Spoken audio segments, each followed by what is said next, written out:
If your lawn is brown and you're thinking, great, my grass is dead, don't panic yet. Most of the time, it's not dead at all.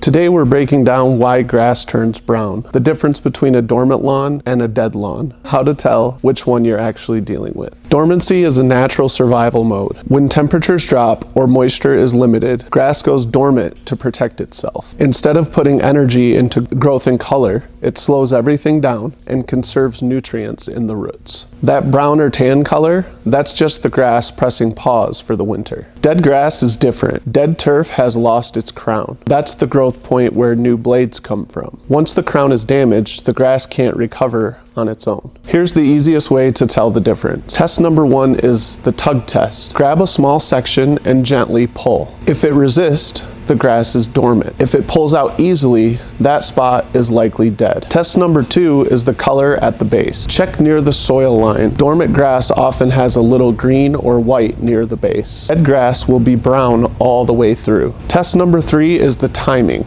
Dormant grass comes back when the temperatures rise. Dead grass stays patchy, thin, and bare well into the spring. Some common reasons lawns will look brown in the winter include dormancy, cold stress, foot traffic on frozen turf, and salt damage near sidewalks or driveways. Not all brown areas mean that the lawn is dead, but some problem spots may need attention. Right now, the best thing you can do is be patient. Avoid heavy traffic on frozen grass, rinse salt-exposed areas whenever possible, and wait until the spring until making big decisions. Once the lawn starts growing again, we can clearly see what needs help and what will bounce back on its own. If you're unsure whether your lawn is dormant or dead, Lawn Doctor can help you figure it all out and build a plan for spring recovery. Like this video, subscribe for more lawn care tips, and we'll see you in the next one.